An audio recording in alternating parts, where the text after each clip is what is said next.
आज हम लोग शुरू करने वाले हैं अपना एक मैथ में एक और नया चैप्टर। हालांकि बहुत सारा चैप्टर तो हम लोग कर चुके हैं, एक और नया चैप्टर आज हम लोग शुरू करेंगे जिसका नाम है सर्किल्स। ठीक है, हेडिंग देख के मालूम चल गया होगा कि आज हम लोग शुरू करने वाले हैं सर्किल चैप्टर। ठीक है, देखिए जरा ध्यान से, बाकी किताब उताब अभी रख दो सब चीज। ठीक है, अभी किताब कॉपी का कोई जरूरत नहीं है, रखो सब।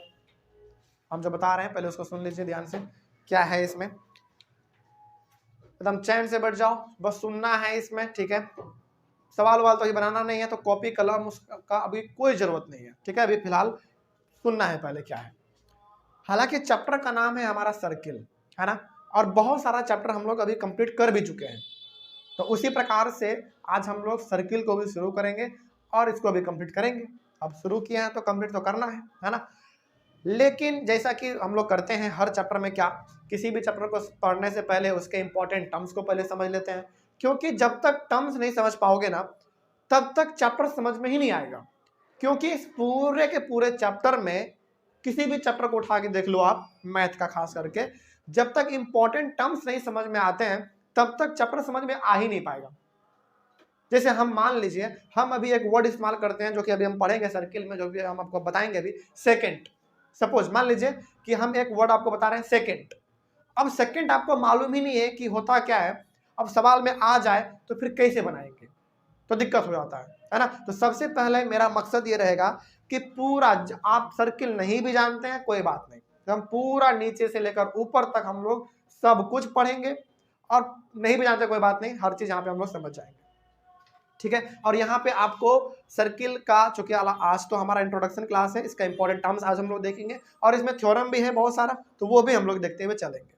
ठीक है, तो कोई डाउट नहीं, अब शुरू किया जाए। चलिए, तो आज हालांकि इसमें ना 15-20 लगभग 15-20 इसमें जो है ना 15 से 20 के बीच में आपका इंपॉर्टेंट टर्म्स है, और सबको समझना बड़ा आसान है। ऐसा नहीं है कि इंपॉर्टेंट टर्म्स है तो समझ में नहीं आएगा, बिल्कुल भी ऐसा नहीं है, हर चीज समझ में आएगा, बहुत आसान आसान टर्म्स है। ठीक है, और उसको हम लोग डायग्राम बना के भी समझेंगे, सर्किल बना के समझेंगे।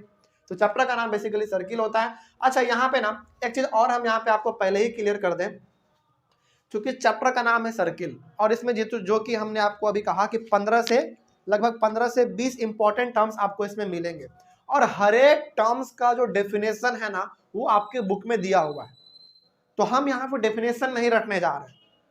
मैथ एक बार फिर से हम आपको बता दे रहे हैं, हालांकि बहुत बार इसके बारे में हम बात किए भी हैं, मैथ स्टेटमेंट पे नहीं चलता है, मैथ फैक्ट पे चलता है, अंडरस्टैंडिंग पे चलता है ना। तो डेफिनेशन आपके बुक में है, आपको याद करने का मन हो तो आप वहां से कर लीजिए, लेकिन आपको समझ में आना चाहिए कि वो इंपॉर्टेंट टर्म्स कहना क्या चाह रहा है। और मेरा ये मानना है कि यदि आप उसको समझ जाइएगा तो फिर रटने का जरूरत नहीं पड़ेगा। ठीक है, चलिए तो एक बार लेकिन हम लोग यहाँ पे सर्किल का डेफिनेशन देख लेते हैं क्या लिखा हुआ है। ये पहला डेफिनेशन है बस, उसके अलावा कोई डेफिनेशन हम नहीं लिखेंगे, बस इसको हम आपको प्रैक्टिकली समझाएंगे। ठीक है, देखिए ध्यान से क्या लिखा हुआ है। लिखा हुआ है, the collection of all the points in a plane which are at a fixed distance from a fixed point in the plane is called a circle। नहीं समझ में आया होगा? हाँ, आया समझ में? नहीं आया होगा, कोई बात नहीं, इसीलिए हम स्टेटमेंट जल्दी लिखते नहीं है, क्योंकि लिखने से कोई फायदा ही नहीं, समझ में ही नहीं आएगा। लेकिन हाँ, एग्जाम्पल लेंगे तो तुरंत ये समझ में आ जाएगा। ठीक है, हर एक चीजों को समझते हुए चलते हैं, जरा देखिए ध्यान से। अच्छा, यहाँ पे ना एक वर्ड इस्तेमाल हुआ है, सबसे पहले वो बता देते हैं, प्लेन। प्लेन का मतलब होता है जिसके ऊपर आप सर्किल ड्रॉ करने वाले हैं। तो आपके लिए प्लेन आपका कॉपी है, मेरे लिए प्लेन मेरा ये व्हाइट बोर्ड है। ठीक है, तो ये प्लेन हमारा व्हाइट बोर्ड है। अब इस चीज को समझिए जरा ध्यान से, हम यहाँ पे क्या कहना चाह रहे हैं यहाँ पे। अच्छा चलो, यहाँ पे ना हमारे पास बहुत सारा पॉइंट है, ध्यान से देखिएगा, क्या हम इसमें बताने की कोशिश कर रहे हैं उसको ध्यान से देखिए।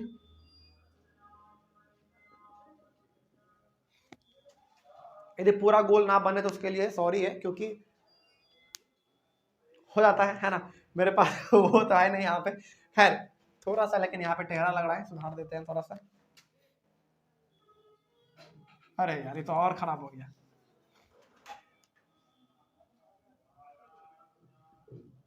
चलो लगभग ठीक है ना, ठीक ठाक लग रहा है। अब देखिए ना, यहाँ पे कहना क्या चाह रहा है, एक और हम पॉइंट ले रहे हैं, सबका सब पॉइंट है। ठीक है, कोई भी लाइन यहाँ पे नहीं है, ना ही रे है, ना ही सेगमेंट है, कुछ नहीं है यहाँ पे, सारा का सारा पॉइंट आपको दिख रहा है यहाँ पे। ठीक है, अब डेफिनेशन पर जरा ध्यान दीजिए क्या कह रहा है। The collection of all the points in a plane, मतलब कि हमारा ये प्लेन था व्हाइट बोर्ड, और इस प्लेन पे बहुत सारे पॉइंट हमने यहाँ पे दिए हैं, बनाए हैं, ठीक है, इतना बात समझ में आ गया। आगे, which are at a fixed distance from a fixed point in the plane, मतलब ये हुआ कि इस प्लेन पे आपने जो भी पॉइंट आपने यहाँ पे मेंशन किया है, जो भी पॉइंट आपने यहाँ पे डाला है, वो पॉइंट इस प्लेन के एक फिक्स्ड पॉइंट से फिक्स्ड दूरी पे होगा। जैसे ये सारा का सारा हमारा क्या है, फिक्स्ड, यानी कि ये हमारा सारा पॉइंट है, ठीक है, और प्लेन के ऊपर है पॉइंट, और ये भी पॉइंट हमारा प्लेन के ऊपर ही है।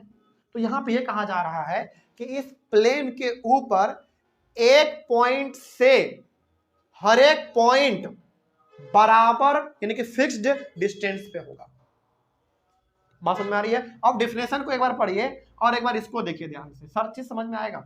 The collection of all the points in a plane, तो इस प्लेन पे ये सब पॉइंट क्या है, कलेक्शन ही तो है। बात समझ में आ रही है? Which are at a fixed distance, जो कि फिक्स्ड डिस्टेंस पे है, यानी कि एकदम फिक्स्ड दूरी पे है, फ्रॉम अ फिक्स्ड पॉइंट, एक फिक्स्ड पॉइंट से फिक्स्ड पॉइंट, यानी कि एक पॉइंट फिक्स्ड है, उससे जो है ना बराबर दूरी पे सारा पॉइंट है। वही बात यहाँ पे लिखा हुआ था। In a plane is called a circle, और इसी को हम लोग कहेंगे सर्किल। तो क्या सर ये सर्किल बन गया? नहीं। अब आप क्या करो, इस सारे पॉइंट को कलेक्ट कर दो, यानी कि मिला दो आपस में, तो बन जाएगा आपका सर्किल। बस हो गया, यही हमारा डेफिनेशन कहता है सर्किल। तो जब आपने पहली बार सर्किल के डेफिनेशन को पढ़ा तो आपको बिल्कुल भी समझ में नहीं आया, लेकिन जब आपके सामने यहाँ पे एग्जाम्पल लिया गया तो अब आपको समझ में आ गया, हो गया, सर्किल बन गया हमारा, है ना। अब यहाँ पे कुछ इंपॉर्टेंट बातें जो कि आपको ध्यान में रखने हैं, क्योंकि बहुत सारा हम इंपॉर्टेंट पॉइंट यहाँ पे बात करेंगे, तो हर चीजों को ध्यान से समझते हुए चलिए। ये जो हमारा पॉइंट था उसको हमने मिला दिया, है ना, और जो हमारा बीच में एक फिक्स पॉइंट था उसको हम कुछ भी नाम दे सकते हैं, लेकिन मैथ में जनरली इसको ओ कहा जाता है, मतलब कि सेंट्रल पॉइंट को ओ से हम लोग डिनोट करते हैं, ठीक है। तो इस सर्किल का ये सेंट्रल पॉइंट है जिसको कि हम लोग ओ से डिनोट कर रहे हैं। एक चीज और, आपने यहाँ पे अभी तुरंत देखा है कि ये जितने भी सारे पॉइंट थे वो इस पॉइंट से बराबर दूरी पे है, यानी कि मान लीजिए कि यहां से यहां तक जो दूरी होगा वो यहां से यहां भी होगा, यहां से यहां भी होगा, यहां से यहां भी होगा, और आपको लगता है मालूम चल गया होगा कि इसको हम लोग क्या कहते हैं, रेडियस। सिंपल से बात है ना, तो इसको हम लोग डिनोट करते हैं बेसिकली स्मॉल आर से, ठीक है। बस यही हमारा होता है सर्किल, और इसके अलावा सर्किल में यानी कि बेसिक सर्किल हमारा यही चीज है, बस इसके अलावा कुछ नहीं है। लेकिन ये तो हो गया थोड़ा सा हमारा बेसिक सा चीज, लेकिन अब आगे बढ़ते हैं। ये आपका हो गया भाई सर्किल जिसका सेंट्रल पॉइंट ओ है, जिसका रेडियस हमारा आर है। रेडियस क्या बताता है बेसिकली मालूम है? रेडियस हमको वो दूरी बताता है सेंट्रल पॉइंट यानी कि सर्किल के बीच वाले पॉइंट से सर्किल के बाउंड्री तक पहुंचने के लिए आपको कितना दूरी तय करना पड़ेगा, वही हमारा बताता है रेडियस। सिंपल सा बात है ना। यानी कि मान लीजिए यदि आपको इस पॉइंट से यहाँ पे आना हो और दूरी हो 5 सेंटीमीटर, तो रेडियस का वैल्यू 5 सेंटीमीटर है, ठीक है। लेकिन इसको लिखना है कैसे, इसको लिखने का तरीका होता है, इसको लिखने का तरीका क्या है वो भी सीख लीजिए, उसके बाद हम लोग अपने इंपॉर्टेंट टर्म्स पे आते हैं। इसको लिखने का तरीका है ऐसे, और इसको बोला भी कैसे जाता है वो भी देख लीजिए। इसको लिखने का तरीका है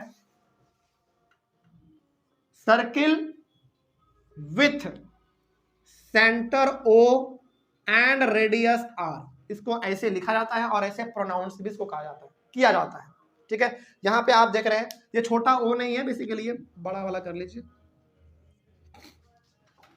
ठीक है। तो इसको बोलना कैसे है, ये कैपिटल सी किसके लिए है, सर्किल के लिए बेसिकली, ठीक है। तो circle with centre O and radius R, इसको इस प्रकार से प्रोनाउंस किया जाता है, और लिखने का तरीका ये है, कोई डाउट नहीं। अब तो इसको हम लोग ऐसे लिखेंगे, और मान लीजिए आप रेडियस को ए मान लेते हैं, स्मॉल ए, तो कैसे बोलेंगे, circle with centre O and radius A, simple बात। लेकिन ए हम लोग रेडियस उसको बेसिकली लिखते नहीं है, आर ही लिखते हैं, इतना काम चल जाएगा। तो ये हमारा बेसिक सा जानकारी था सर्किल के बारे में, ठीक है। अब हम लोग एक एक करके इसका जो इंपॉर्टेंट टर्म्स है उसके बारे में हम लोग बात करते हैं। सबसे पहले चलिए यहाँ से हमारा मेन क्लास आज का शुरू होता है। तो टॉपिक हेडिंग आप डाल सकते हैं इंपॉर्टेंट टर्म्स।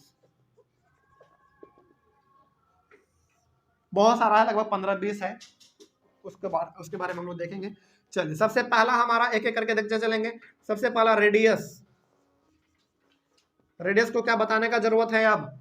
नहीं, वो आपको मालूम चल गया है कि यहाँ जो आपको ये वाला दिख रहा है उसी को हम लोग कहते हैं। एक बात हम फिर से कह दे रहे हैं कि डेफिनेशन हम बिल्कुल नहीं लिखने जा रहे हैं, क्योंकि मैथ में डेफिनेशन के जस्ट खिलाफ है, हम अगेंस्ट है, क्योंकि मैथ जो है ना डेफिनेशन पे नहीं चलता है। ठीक है, तो यहाँ पे आप देखिए, यहाँ एक एक फिगर भी हम लोग बनाते हुए चलते हैं। ठीक है,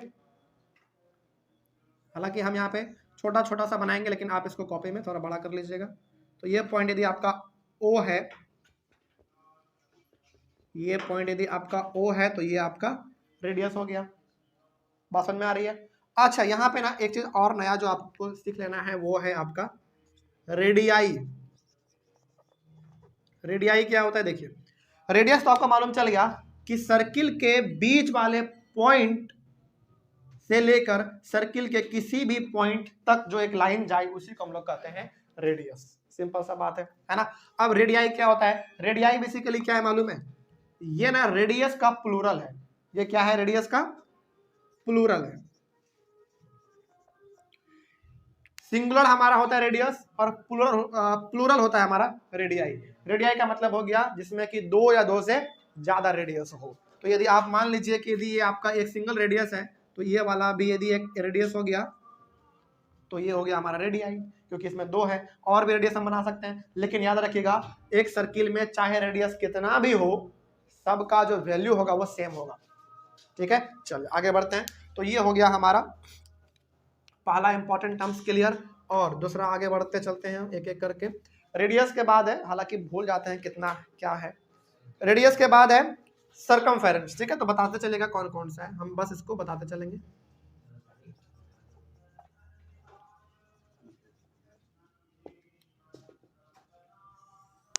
सरकमफेरेंस का मतलब क्या होता है मालूम है? सरकमफेरेंस का मतलब होता है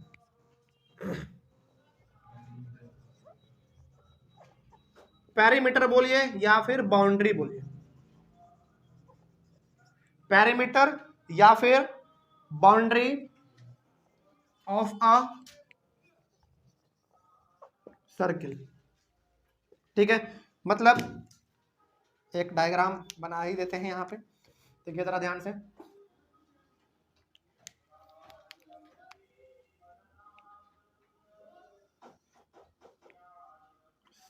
सेंटर O, रेडियस R, ये तो हर सर्किल में होगा। ठीक है, इसका जो आपको पेरीमीटर दिख रहा है यानी कि बाउंड्री, ये वाला पूरा, उसी को हम लोग कहते हैं सरकमफेरेंस। ठीक है, अच्छा, इसका सरकमफेरेंस का जो है ना फॉर्मूला होता है एक, हाँ फॉर्मूला होता है इसका, formula is equal to 2πr। 2πr का बेसिकली सिंपल सा मतलब है कि आप जो है इस सर्कल के सरकमफेरेंस यानी कि पेरीमीटर यानी कि बाउंड्री का लेंथ निकाल रहे हैं। कोई डाउट नहीं अब इसमें? बात समझ में आ गया? जैसे मान लीजिए कि यदि आपके पास एक स्क्वायर दिया हुआ है, ठीक है, और स्क्वायर में चारों साइड बराबर होता है, जैसे मान लीजिए ये 4 है, ये 4 है, ये 4 है और ये भी 4 है, तो इसका हमको यदि पेरीमीटर पूछे तो 16 हो जाएगा, सबको जोड़ दो, है ना। उसी प्रकार से सर्किल के सरकमफेरेंस को निकालने का फॉर्मूला 2πr होता है। बस इतना ही बात था इसमें, और कुछ नहीं। उसके बाद सरकमफेरेंस के बाद क्या है? सरकमफेरेंस के बाद है कोड। कोड क्या है? देखिए, CHORD, कॉर्ड। कॉर्ड के बारे में जरा देख लीजिए।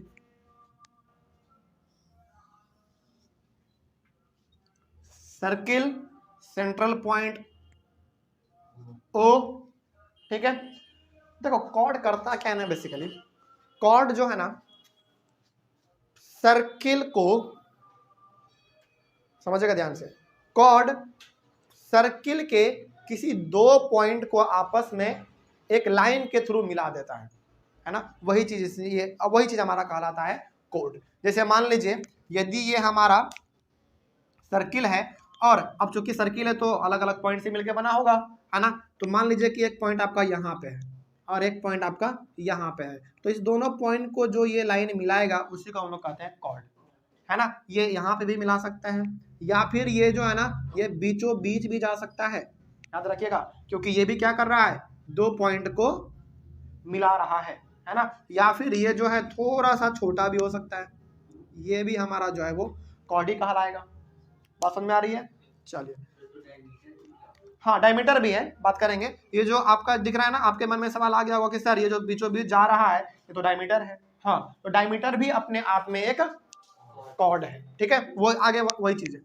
तो ये वाला और ये वाला तीनों का तीनों जो है आपका वो कॉर्ड कहलाता है।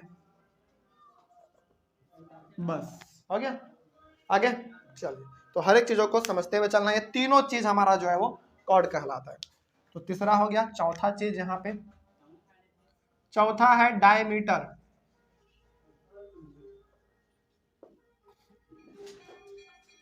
डायमीटर क्या होता है इसके बारे में भी देख लेते हैं।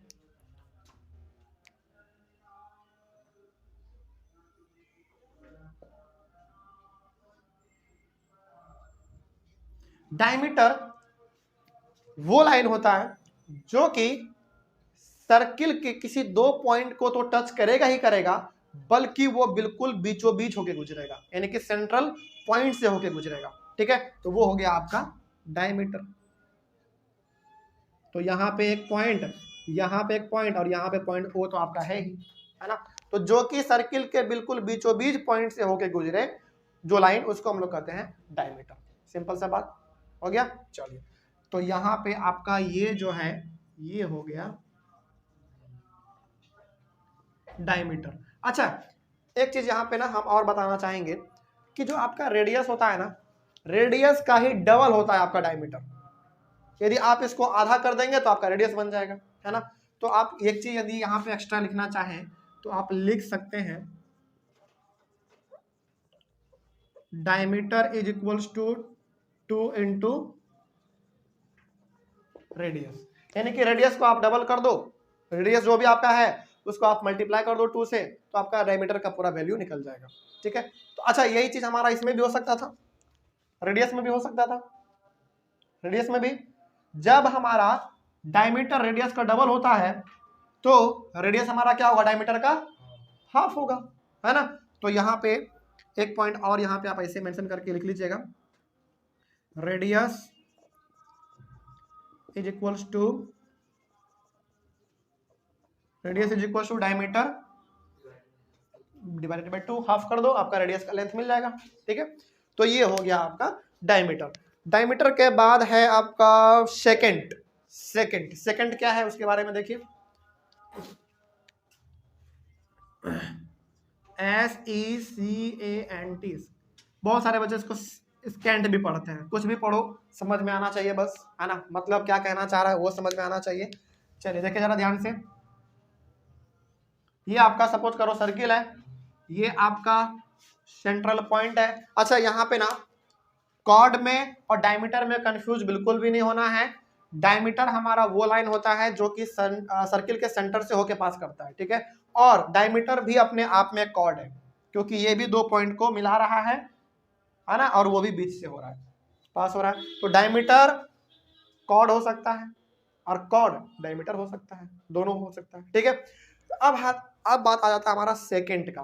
देखिए यहाँ पे ना बच्चों को कंफ्यूजन हो जाता है कॉर्ड में और सेकंड में, तो इसमें कंफ्यूज होना ही नहीं है, क्योंकि देखो कॉर्ड क्या करता है ना, बेसिकली कॉर्ड सर्कल के दो पॉइंट को आपस में मिलाएगा, ज्वाइन करेगा, ठीक है। लेकिन ये सेकंड सर्कल के दो पॉइंट पे इंटरसेक्ट करेगा, मतलब कि दो पॉइंट से होके पास हो जाएगा, ठीक है। कुछ इस प्रकार से, यदि ये हमारा सर्किल है तो और ये पास हो गया तो ये हमारा हो गया सेकंड, ठीक है, कोई डाउट नहीं अब इसमें। तो ये पॉइंट से होके गुजर जा रहा है, यानी कि इंटरसेक्ट कर रहा है। तो यहाँ पे एक बार कर रहा है और एक बार यहाँ पे कर रहा है, तो इसको हम लोग कह देंगे सेकंड। बस यही चीज है हमारा सेकंड में, ठीक है। या फिर ये ऐसे भी हो सकता है, ऐसे भी हो सकता है, ये भी हो गया हमारा सेकंड, ये भी सेकंड ही है बेसिकली। चलो कोई डाउट अब इसमें, हर एक पॉइंट समझ में आ रहा है? चलो आगे बढ़ते हैं। सेकंड के बाद है, हाँ सेकंड के बाद है टेंजेंट। टेंजेंट है, उसके बारे में देख लीजिए। टेंजेंट,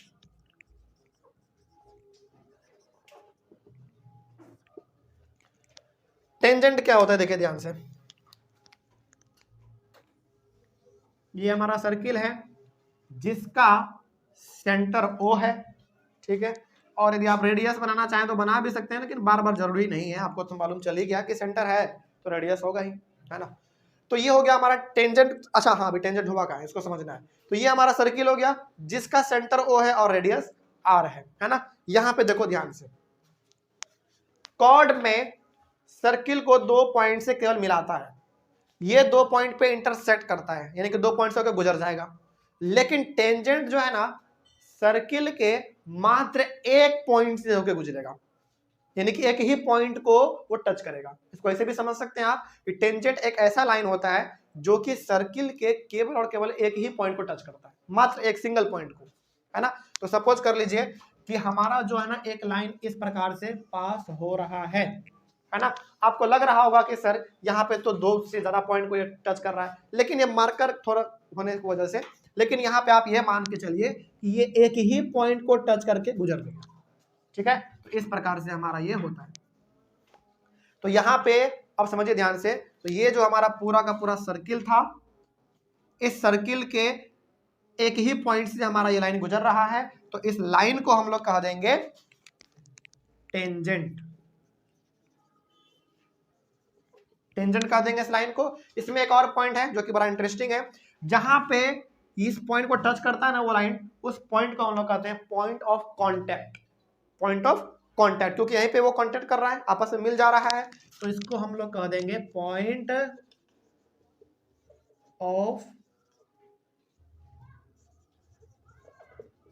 ऑफ कॉन्टैक्ट कह देते हैं हम लोग इसको सिंपली। हो गया। तो ये हो गया हमारा टेंजेंट के बारे में। टेंजेंट के बाद क्या है बताइए आप लोग? टेंजेंट के बाद है इंटीरियर ऑफ अ सर्किल। चलिए उसके बारे में ही बात कर लेते हैं। 7वां नंबर में इंटीरियर, इंटीरियर ऑफ अ, इतना सारा पॉइंट है ना, याद रखना मुश्किल है, तो आप लोग बताते चलेंगे कौन कौन सा पॉइंट है। इंटीरियर ऑफ अ सर्किल का मतलब होता है, इंटीरियर मतलब होता है अंदर, अंदर वाला पार्ट।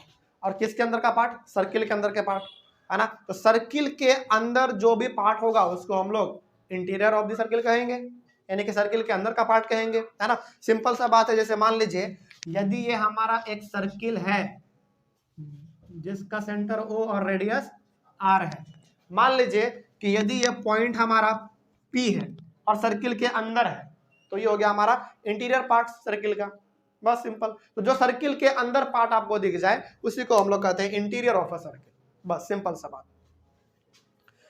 कोई डाउट इसमें? उसी प्रकार से इसका अपोजिट भी होता है हमारा एक्सटीरियर ऑफ अ सर्किल, है ना। 7वां हो गया। 8वां नंबर यहां देख लीजिए, exterior, exterior of a circle. Exterior of a circle just इसका अपोजिट होता है, जो सर्किल के बाहर हो उसको हम लोग कह देंगे एक्सटीरियर पार्ट सर्किल का, ठीक है। जैसे सपोज यदि ये हमारा सर्किल है, मान लीजिए सपोज इसका रेडियस आर और सेंटर ओ है, और यदि हमारा ये पॉइंट यहाँ पे है क्यू, तो ये पॉइंट हमारा कहलाएगा एक्सटीरियर पॉइंट। बेसिकली ये सर्किल के बाहर है तो वो एक्सटीरियर पॉइंट ऑफ सर्किल कहलाएगा, ठीक है। तो बड़ा आसान आसान सा टर्म है। अच्छा इसमें कुछ हार्ड लग रहा है क्या? सब आसान आसान टर्म है, बस समझना जरूरी है। लेकिन यदि कभी आ जाए तो फिर दिक्कत नहीं होना है ना, यानी कि दिमाग में रहना चाहिए ये सब चीज। हालांकि सबका इस्तेमाल तो आपको इस चैप्टर में देखने को मिलेगा ही। उसके बाद है सर्कुलर रीजन। सर्कुलर रीजन 8वां नंबर में है। अच्छा इस सब का डेफिनेशन आपके बुक में लिखा हुआ है, डेफिनेशन मत लिखो, समझ में उतना नहीं आ पाएगा, डायग्राम देख लो समझ में आ जाएगा। इंटीरियर ऑफ सॉरी एक्सटीरियर हो गया, सर्कुलर रीजन है CIRCULAR, सर्कुलर रीजन, अच्छा सर्कुलर रीजन का दूसरा भी नाम है circular disc, circular disc, CIRCULAR, circular DISC। तो दोनों बोलो या फिर दोनों में से कोई एक बोलो, कोई दिक्कत नहीं है, ठीक है। सर्कुलर रीजन का मतलब है कि सर्कल जो है बेसिकली क्या है, गोल है, और उसके अंदर को हम लोग कह देंगे सर्कुलर रीजन, है ना। एक चीज और यहाँ पे हम एक चीज बताना चाहेंगे, देखिए ध्यान से समझिएगा, ध्यान से देखिए, ये हमारा सर्किल है ना। इसके बाहर जो पॉइंट होगा वो हमारा एक्सटीरियर पॉइंट कहलाएगा सर्किल का, और जो अंदर होगा वो इंटीरियर पॉइंट कहलाएगा, है ना। लेकिन सर्कुलर रीजन कहां तक होता है मालूम है, सर्कुलर रीजन केवल और केवल, समझिएगा ध्यान से, सर्कुलर रीजन केवल और केवल ए से सर्कमफेरेंस के अंदर वाले को नहीं कहते हैं हम लोग। सर्कुलर रीजन में हमारा ये पॉइंट भी आ जाता है जो कि पॉइंट से मिलकर बना, जैसे मान लीजिए यदि ये हमारा पॉइंट P है, ये पॉइंट हमारा Q है, तो ये पॉइंट भी सर्कुलर रीजन के अंदर कहलाएगा, है ना। या फिर आप इसको ऐसे भी कह सकते हैं कि वो पॉइंट सर्कमफेरेंस के ऊपर है, ऐसे भी कह सकते हैं। या फिर ये जो पॉइंट आपका P और Q दिख रहा है ये सर्कुलर रीजन के अंदर है, ये भी आप कह सकते हैं। तो सर्कुलर रीजन का मतलब केवल अंदर वाला पार्ट नहीं होता है, जो सर्किल के पॉइंट, सर्किल का जो ऊपर पॉइंट है, सर्किल का जो पॉइंट है वो भी हमारा सर्कुलर रीजन का ही एक हिस्सा होता है, ठीक है ना। चलिए आगे बढ़ते हैं। सर्कुलर रीजन के बाद क्या है, सर्कुलर रीजन के बाद है कॉन्सेंट्रिक सर्किल, 8वां हो गया। नंबर में है concentric, CONCENTRIC, concentric circle. Concentric circle का मतलब है एक सर्किल के अंदर दूसरा सर्किल, एक सर्किल के अंदर दूसरा सर्किल, कुछ इस प्रकार का। देखिए ध्यान से, जैसे ये हमारा एक छोटा सा सर्किल है और ये एक हमारा बड़ा सा सर्किल है ना। कॉन्सेंट्रिक सर्किल देखने में बड़ा आसान लगता है, लेकिन इसमें एक बात जो आपको हमेशा याद रखना है वो ये कि दोनों के दोनों सर्किल का जो सेंट्रल पॉइंट होगा वो बिल्कुल एक होगा, सेम होगा। यानी कि बड़े वाले सर्किल का जो सेंटर पॉइंट है वो भी O है और छोटे वाले सर्किल का भी सेंट्रल पॉइंट O ही है, लेकिन इसमें रेडियस थोड़ा सा अलग हो जाता है, क्योंकि दो सर्किल है तो रेडियस भी हमारा क्या होगा, 2 गो होगा। एक ये छोटे वाले के लिए हो गया और ये हमारा बड़े वाले के लिए होगा। तो छोटे वाले सर्किल का जो रेडियस है उसको हम लोग बेसिकली स्मॉल r से डिनोट करते हैं, और बड़े वाले सर्किल का जो रेडियस होगा उसको हम लोग कैपिटल R से डिनोट कर देते हैं, इसी को कहते हैं कॉन्सेंट्रिक सर्किल। तो कॉन्सेंट्रिक सर्किल में जो आपको ध्यान में बात ये रखना है कि सेंट्रल पॉइंट दोनों का कॉमन होगा, लेकिन दोनों का रेडियस अलग अलग होगा, डिफरेंट होगा, ठीक है। चलिए आगे बढ़ते हैं। कॉन्सेंट्रिक सर्किल के बाद क्या है, arc of a circle, arc of a circle. चलिए उसके बारे में बात करते हैं। 9वां हो गया। 10वां नंबर में है arc of a circle. Arc क्या होता है देखिए ध्यान से, ये और आसान है, ये और आसान है। ये हमारा एक सर्किल है जिसका सेंटर O और रेडियस जो है वो R है, ठीक है ना। आर्क का मतलब होता है इस सर्कमफेरेंस पे, सर्कमफेरेंस का 2 पार्ट कर दो, सिंपली सर्कमफेरेंस का 2 पार्ट कर दो, वही हमारा कहलाएगा आर्क। जैसे मान लीजिए यदि हमारा सर्किल है जिसका सेंटर O है और रेडियस R है, तो एक पॉइंट आप यहाँ पे ले लीजिए P और एक पॉइंट आप यहाँ पे ले लीजिए Q, ठीक है। देखिए ध्यान से, ये P पॉइंट और Q पॉइंट इस सर्किल के ऊपर केवल पॉइंट नहीं दिखा रहा है, बल्कि हमको ये दिखा रहा है कि P से लेकर ये जो स्ट्रक्चर बना हुआ है Q तक ये एक आर्क है, ये क्या एक आर्क है। लेकिन यदि हम इसको लिखना चाहेंगे तो कैसे लिखेंगे, ऐसे देखिए ध्यान से, इसको लिखना चाहेंगे तो हम लोग इसको ऐसे लिखेंगे, इसका लिखने का तरीका भी होता है, समझिएगा ध्यान से। यदि आपको PQ के बारे में लिखना है तो आप केवल और केवल PQ लिखो और इसके ऊपर जो आर्क आपको दिख रहा है उस प्रकार का एक डिजाइन बना दो, कुछ ऐसा हो गया। तो टीचर देख लेंगे यानी कि टीचर देखेंगे, ये पहले तो डायग्राम देखेंगे, उसके बाद देखेंगे कि अच्छा PQ के ऊपर ये वाला डिजाइन बना हुआ है, मतलब कि ये इस आर्क का बात कर रहा है ना। तो अब एक सवाल और हो सकता है आपके मन में कि सर जब ये एक आर्क हुआ तो ऊपर जो बच गया वो भी तो एक आर्क हुआ, बिल्कुल हुआ, है ना। लेकिन इसके लिए आपको एक पॉइंट यहाँ पे दे देना है R। अब इससे आपको मालूम चल जाएगा कि PRQ वो भी एक आर्क है ना। तो इसको भी लिखने का तरीका सेम है, पी आर क्यू, ये हो गया बस। यानी कि ये हमारा पहला आर्क हो गया और ये वाला ऊपर वाला हमारा दूसरा आर्क हो गया। अच्छा, आपके मन में सवाल नहीं आया कि सर यहाँ पे आपने आर पॉइंट अपने मन से क्यों लिख दिया? क्या नहीं लिखते तो सर क्या काम नहीं चलता? काम चलता, लेकिन आपको भी कंफ्यूजन होता और टीचर को भी कंफ्यूजन होता। जैसे मान लीजिए यदि हम पी क्यू लिखते हैं, समझेगा ध्यान से, पी क्यू छोटे वाले के लिए लिखते हैं और ऐसे दे देते हैं, और बड़े वाले के लिए ये पॉइंट आर ना देके तो बड़े वाले का कैसे लिखते हैं? उसका भी तो पी क्यू ही लिखते और ऐसे देते, है ना? तो आपको पता ही नहीं चलता कि इसका छोटा वाला कौन सा है, बड़ा वाला कौन सा है। इसीलिए इसको पहचानने के लिए कि छोटा कौन है बड़ा कौन है, ये हमने यहाँ पे पॉइंट दे देते हैं, है ना? तो अभी ये मालूम चल गया।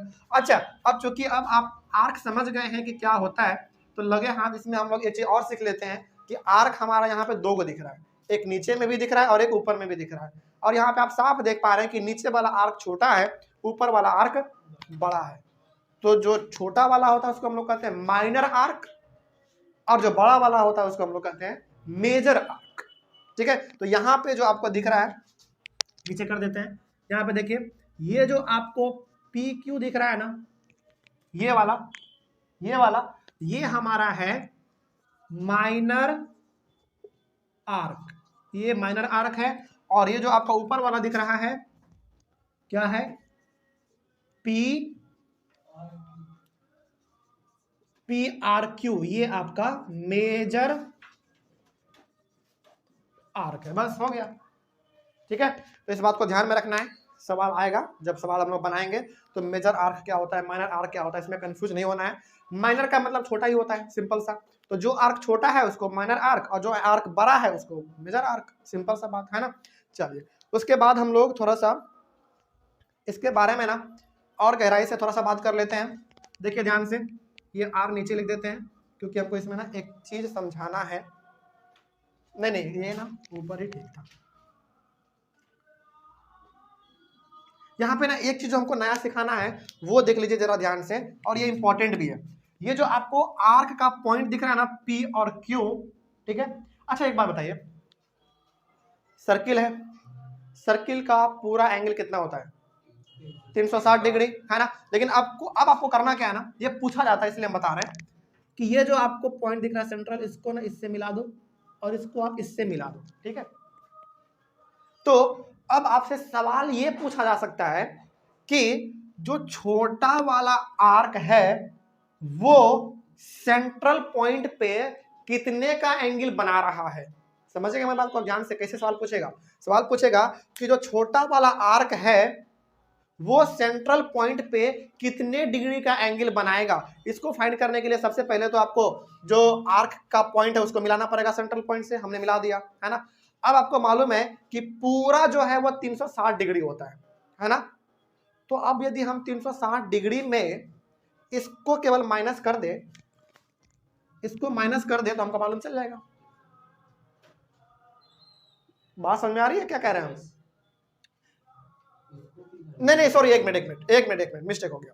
हाँ, पूरा आपको मालूम है कि 360 डिग्री होता है, सॉरी मिस्टेक हो गया, पूरा 360। और ये जो आपका पूरा ये बाहर वाला बच गया है, उस बाहर वाले को आप ना थीटा मान लो।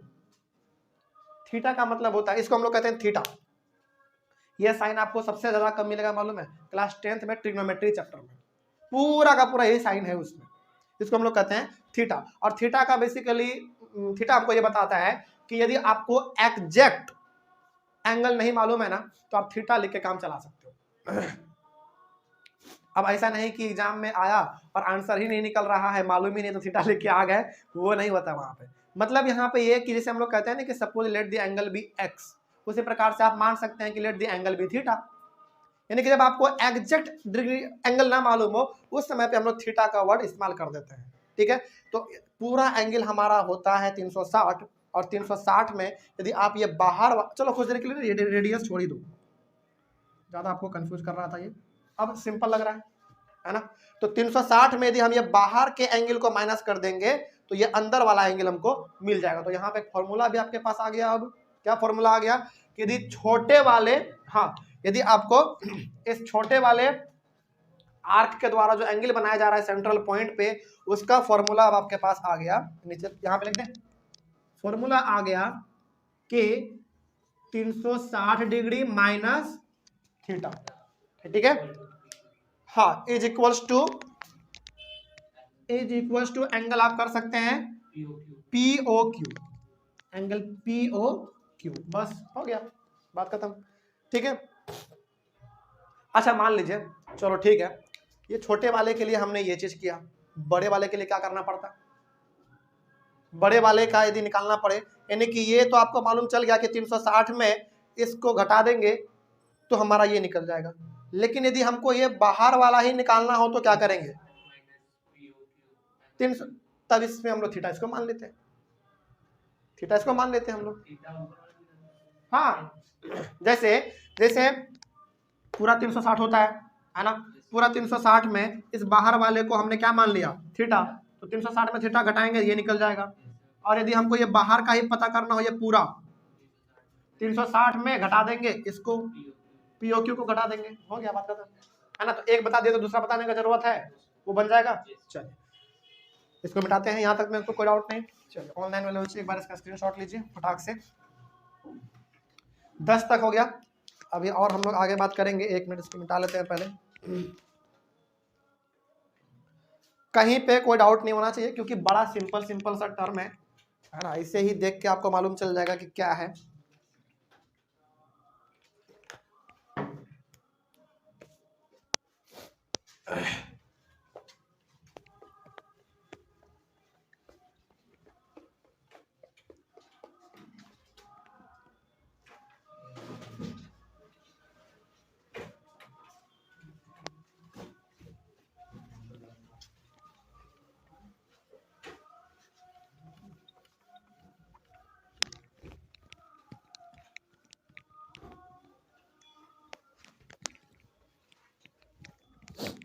अच्छा, इस चैप्टर में ना, इस सर्किल चैप्टर में बहुत सारा थ्योरम दिया हुआ है ना। यदि आप RS अग्रवाल को पलट के देखेंगे तो बहुत सारा थ्योरम दिया हुआ है, और RS अग्रवाल में तो थ्योरम बहुत सारा है, लेकिन उसी के कंपैरिजन में यदि आप NCERT को देखेंगे तो RS अग्रवाल के तुलना में NCERT में थ्योरम कम है ना। हाँ, तो हो सकता है कि ऑब्वियस सी बात है भाई, हमारा ह्यूमन ब्रेन है तो उतना चीज याद नहीं रख सकता है, तो आपके लिए एक अच्छा सा एडवाइस ये है कि NCERT में कम से कम जितना थ्योरम है वो याद कर लो, याद नहीं मतलब समझ लो, है ना, उतना काफी है। और एग्जाम में लगभग NCERT से ही सवाल आता है, इस बात को ध्यान में रखिएगा। और एक चीज ये जान लीजिए कि RS Agarwal simply practice book है, ठीक है, मेन बुक तो आपका NCERT है।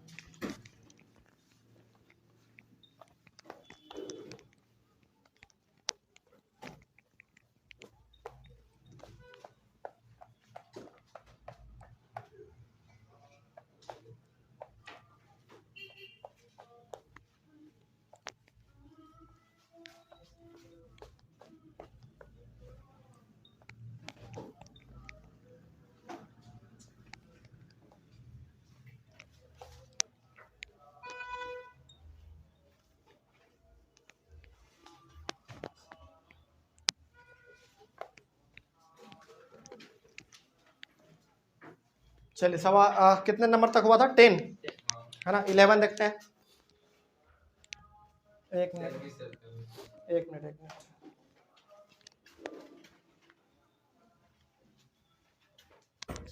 10 हो गया। 11 नंबर देखिए ध्यान से। 11 में क्या है? Semi circle.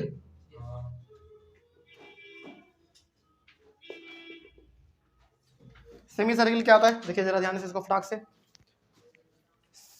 आर्क हो गया, माइनर और मेजर आर्क ये भी हो गया। अब है हमारा, हाँ अभी है सेमी सर्किल। देखिए ध्यान से, सेमी सर्किल क्या होता है?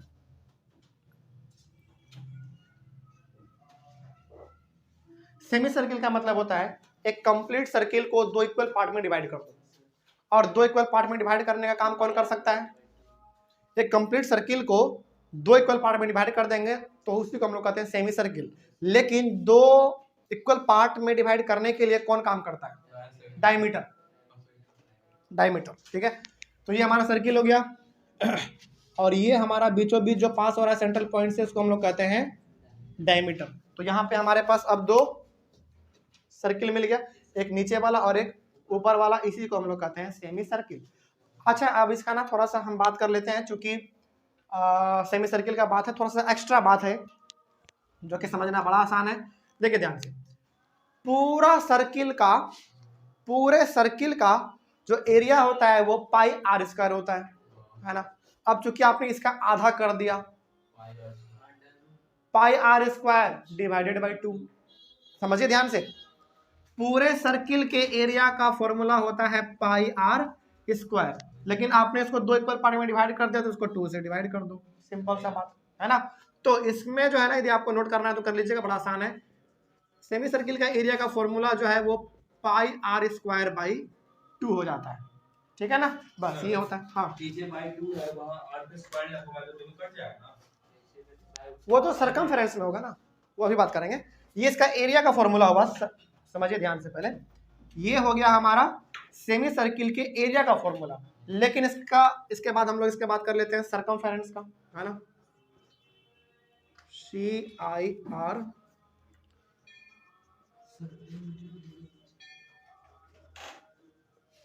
सरकमफेरेंस का क्या होता है? अच्छा, एक कंप्लीट सर्किल का सरकमफेरेंस का फॉर्मूला 2 पाई आर। अब इसका चूंकि आपने आधा कर दिया तो आधा, तो 2 और 2 कैंसिल, क्या बच गया? पाई आर बच गया। बस हो गया, ये एक्स्ट्रा जानकारी था, बस आगे कुछ नहीं। चलिए आगे बढ़ते हैं। सेमी सर्किल के बाद क्या है? सेमी सर्किल के बाद नहीं, सेमी सर्किल के बाद है सेगमेंट ऑफ अ सर्किल। कौन सा बचा हुआ? कौन सा बच गया? वही चीज है, चलो ठीक है। Segment of a circle 12 number में है हमारा। Segment of a circle. Segment of a circle का मतलब क्या है, जरा देखिए ध्यान से। ये हमारा सर्किल है जिसका पॉइंट O है, रेडियस नहीं लिखने जा रहे हैं, बार बार रेडियस जरूरी नहीं है। अब जरा देखिए ध्यान से, ये हमारा एक कंप्लीट सर्किल है, ठीक है। अब यहां से हमारा ये वाला ना एक लाइन जा रहा है।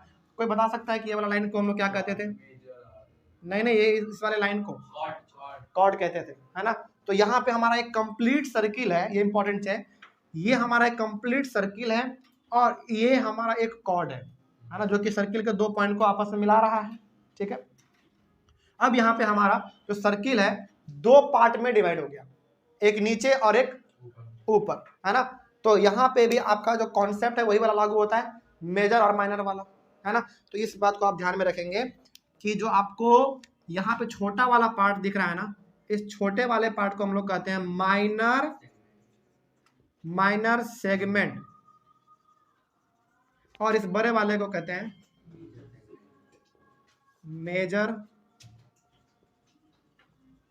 सेगमेंट। बस यही चीज है इसमें, ठीक है। इसके बाद क्या है? वही चीज है अच्छा यहाँ पे बता देते हैं। Alternate segment of a circle का मतलब होता है इन दोनों को एक साथ बोलना। बस देखिए वही चीज लिखा हुआ होगा, the minor and major segment of a circle are called the alternate segments of a circle. समझ में आ गया? मतलब कि इन्हीं दोनों को हम लोग एक साथ यदि कहना चाहेंगे तो क्या कहेंगे एक साथ? Alternate segment of a circle. बस वही बात है, ठीक है। तो सेगमेंट ऑफ अ सर्किल ये भी आपका क्लियर हो गया। इसमें हमारा बेसिकली काम होता है मेजर सेगमेंट और माइनर सेगमेंट का, ठीक है। आगे बढ़ते हैं। अच्छा, इसमें ना हम यदि इसको लिखना चाहें तो कैसे लिखेंगे वो जरा एक बार देख लेते हैं। चलिए मान लीजिए कि इसका नाम हम लोग दे देते हैं A, इसका नाम दे देते हैं B, और यहाँ पे एक पॉइंट हम लोग ले लेते हैं P, और यहाँ पे Q, ठीक है। Q है। तो यदि हम लोगों को मान लीजिए यदि हमको लिखना हो यहाँ पे मेजर सेगमेंट के बारे में,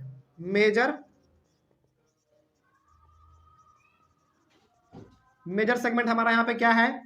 A P B A। कौन सा? A P B A, यानी कि ये पूरा वाला पार्ट हमारा मेजर सेगमेंट है, ठीक है। आगे उसी प्रकार से हमारा माइनर सेगमेंट है। इसमें हमारा क्या होगा? A Q B A, A Q B ए, बस इतना ही सिंपल था ये, ठीक है। चलिए उसके बाद बताइए क्या है सेगमेंट ऑफ अ सर्किल के बाद सेक्टर ऑफ अ सर्किल। 13 नंबर में sector, sector of a circle, segment of a circle हो गया, सेक्टर ऑफ अ सर्किल होगा। अब ये भी बड़ा आसान है, एक सर्किल है जिसका सेंट्रल पॉइंट O है, ठीक है। अब देखिए जरा ध्यान से, यहाँ पे ना सेक्टर समझने के लिए सबसे पहले आपको क्या करना पड़ता है, सर्किल पे आपको आर्क बनाना पड़ता है, ठीक है। तो यहाँ पे एक हमारे पास ये है पॉइंट और एक पॉइंट ये है, तो इनका नाम हम लोग P और इसका नाम Q दे देते हैं, ठीक है। तो ये हमारा एक क्या बन गया, आर्क बन गया। और कौन सा आर्क देखने में लग रहा है, माइनर आर्क देखने में लग रहा है। अब यहाँ पे हम क्या करेंगे समझिएगा, ये सेक्टर कैसे बनता है। सेक्टर बनाने के लिए सबसे पहले सर्किल पे आपको आर्क बनाना पड़ेगा, हमने आर्क बना दिया यहाँ पे। अब सेंट्रल पॉइंट से ना इस पे रेडियस खींचो, खींच दिया रेडियस। तो यहाँ पे जो आपका ये पोर्शन दिख रहा है, एक ये वाला और एक ये वाला, इसी को हम लोग कहते हैं सेक्टर। क्या कहेंगे, सेक्टर कहेंगे। और इसमें भी बात वही वाला है, सिंपल सा वही वाला बात है, माइनर सेक्टर मेजर सेक्टर, है ना। तो इसमें जो आपको छोटा वाला पोर्शन दिख रहा है, इसको हम लोग कहते हैं माइनर सेक्टर, और ये बड़ा वाला जो आपको दिख रहा है इसको कहते हैं मेजर सेक्टर। अच्छा, इसको यदि हम लिखना चाहेंगे तो कैसे लिखेंगे, इसके लिए सबसे पहले आप कोई पॉइंट निर्धारित कर लो, ए दे दो और यहाँ पे बी दे दो, ठीक है। तो यहाँ पे यदि हम मेजर सेक्टर लिखना चाहेंगे तो क्या लिखेंगे, मेजर के लिए बताइए क्या लिखेंगे,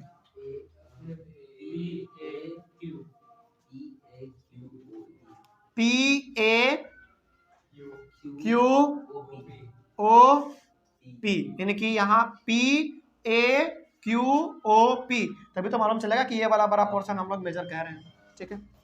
उसके बाद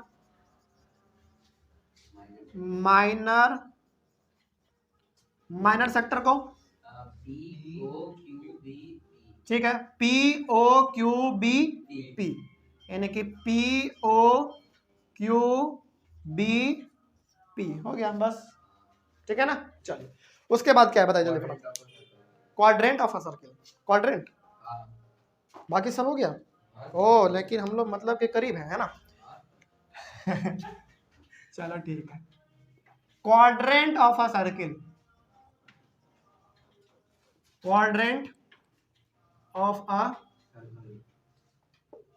circle, quadrant of a circle का मतलब होता है कि सर्किल का 1/4, मतलब कि सर्किल को 4 इक्वल पार्ट में डिवाइड करो और उसके एक पार्ट को हम लोग कहेंगे क्वाड्रेंट, ठीक है। जैसे जैसे हमारा ये एक सर्किल है, ठीक है, और इस सर्किल को ना आप 4 इक्वल पार्ट में डिवाइड करो, 4 इक्वल पार्ट होना चाहिए, याद रखना इस बात को।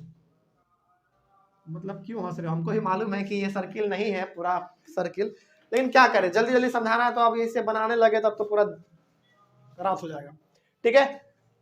क्वाड्रेंट ऑफ अ सर्किल में हम लोग पहले क्या करते हैं, एक सर्किल को 4 इक्वल पार्ट में डिवाइड करते हैं और उस 4 इक्वल पार्ट में से एक पार्ट को हम लोग क्वाड्रेंट कहते हैं। क्या कहते हैं, क्वाड्रेंट। आप किसी को भी कह सकते हैं, हम इसको कह देते हैं, इसको हम लोग कह देते हैं क्वाड्रेंट, ठीक है। अच्छा, अब चूंकि क्वाड्रेंट का बात हो गया है तो इसके बारे में हम थोड़ा सा बता देते हैं, एक्स्ट्रा चीज इसमें क्या है जो कि आपको जान लेना चाहिए लगभग। अच्छा एक बात बताइए कि एक सर्किल का पूरा एरिया हमारा होता है πr², ठीक है। अब लेकिन हम यहाँ पे केवल एक पार्ट का एरिया का बात करेंगे तो क्या होगा, फॉर्मूला को बता सकता है?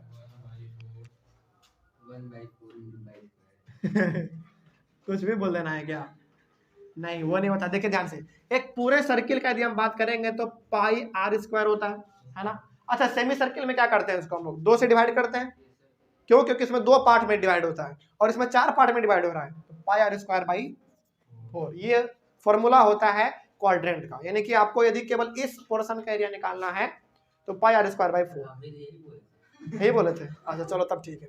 यानी कि इसका निकालना हो या फिर इसका या फिर इसका या फिर इसका, फॉर्मूला यही रहेगा, ठीक है। फॉर्मूला हो जाएगा πr²/4, बस यही चीज है इसमें, ठीक है ना। कोई डाउट है इसमें? चलिए आगे बढ़ते हैं फिर। अच्छा हाँ, एक चीज और, यदि हम लोगों को क्वाड्रेंट का सर्कमफेरेंस निकालना हो, क्वाड्रेंट का सरकमफेरेंस निकालना हो तो पूरे सर्किल का सरकमफेरेंस क्या होगा? 2 पाई आर होगा। हाँ वही होगा, 2 पाई आर होगा पूरे सर्किल का सरकमफेरेंस। लेकिन हमको यहाँ पे एक पोर्शन का केवल चाहिए, तो बाई 4 2 यानी कि पाई आर बाई 2। तो ये भी आप यहाँ पे लिख लीजिए।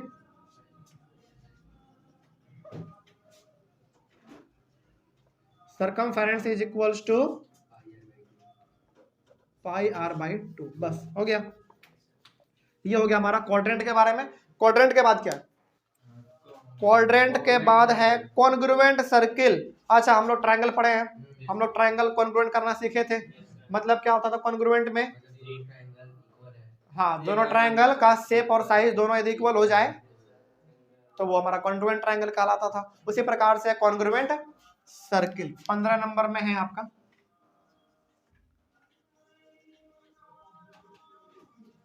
Congruent circle. अच्छा यहाँ पे ना कोई बता सकता है कि कोई भी दो सर्किल आपस में कॉन्ग्रुएंट कब होगा? बड़ा एकदम सिंपल सा लॉजिक सा सवाल पूछ रहे हैं, पहले सवाल सुनिए।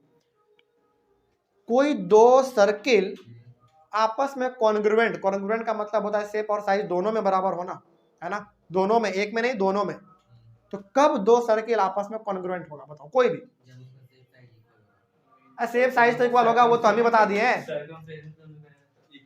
नहीं, सरकमफेरेंस का मतलब यहाँ पे नहीं है, रेडियस रेडियस रेडियस रेडियस। जब दो सर्किल का रेडियस सेम हो, समझो ध्यान से पहले। तो मान लीजिए कि हमारे पास यदि यहाँ पे एक सर्किल ये है जिसका सेंट्रल पॉइंट O और जिसका रेडियस हमारा R है, ठीक है। और यहाँ पे भी हमारा दूसरा सर्किल है। अच्छा इसका नाम अब थोड़ा सा बदल देते हैं, ठीक है। नहीं नहीं, एक चीज और यहाँ पे सुनिए पहले। ये हमारा O है तो सेंट्रल पॉइंट को हम लोग यहाँ पे O डैश कर देते हैं, और यहाँ पे स्मॉल r है तो स्मॉल r डैश, ठीक है। मान लीजिए कुछ देर के लिए सपोज कीजिए कि ये सर्किल है, दोनों बिल्कुल एक ही साइज का है, ठीक है, और दोनों का रेडियस भी क्या है? एक ही है। और जब दो सर्किल का रेडियस एक हो जाए इसका मतलब कि ऑटोमेटिकली दोनों सर्किल का शेप और साइज अपने आप एक हो जाएगा, ठीक है। तो ये हो गया हमारा। अच्छा इसको लिखेंगे कैसे? वही वाला तरीका इसमें भी अपनाएंगे हम लोग। जैसे यहाँ पे हम लोग लिखेंगे इसके लिए क्या लिखेंगे? इसके लिए circle with centre O and radius R। इसके लिए क्या लिखेंगे? Circle with centre O dash radius R dash, और बीच में कॉन्ग्रुएंट का साइन दे देना है। कैसे देते थे याद कीजिए, हो गया है ना? ट्रायंगल चैप्टर में सीखे हम लोग ये चीज। चलिए कॉन्ग्रुएंट सर्किल के बाद आगे क्या है? Cyclic quadrilateral. हाँ ये ठीक है, लास्ट है ये हमारा साइक्लिक, CYCLIC, साइक्लिक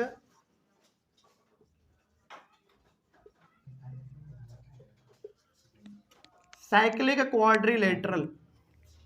देखो साइक्लिक क्वाड्रिलेटरल का मतलब होता है कि एक सर्किल के अंदर एक क्वाड्रिलेटरल होना, सर्किल के अंदर एक क्वाड्रिलेटरल का होना। लेकिन अब आपके मन में सवाल आया होगा कि सर चलिए मान लीजिए कुछ देर के लिए कि हम एक सर्किल बनाते हैं और इसके अंदर में ये एक क्वाड्रिलेटरल हम बना दिए, तो ये हो गया साइक्लिक क्वाड्रिलेटरल? नहीं, साइक्लिक क्वाड्रिलेटरल का मतलब होता है कि क्वाड्रिलेटरल के चारों पॉइंट सर्किल पे लाई करना चाहिए, ठीक है। ऐसे नहीं चलेगा काम। सर्किल साइक्लिक क्वाड्रिलेटरल वो तभी कहलाएगा जब क्वाड्रिलेटरल का चारों पॉइंट सर्किल के सरकमफेरेंस पे लाई करना चाहिए, है ना। तो इसका एग्जांपल हमारा ये हो जाएगा, बात नहीं, ये हमारा सर्किल है सपोज, ठीक है, और इस सर्किल का सेंट्रल पॉइंट मान लीजिए हमारा ये है, और इसके पास इनके अंदर में हमारा एक जो है ना क्वाड्रिलेटरल, क्वाड्रिलेटरल मतलब चार साइड से बाउंड हो, ये चार साइड से बाउंड है हमारा, है ना।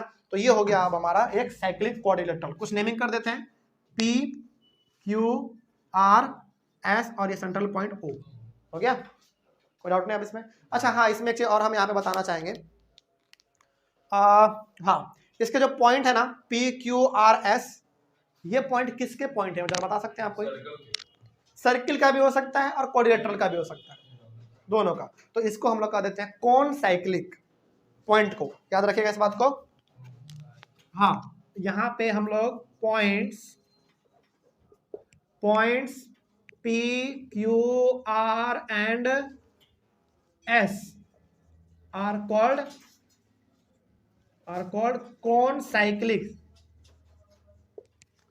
concyclic points।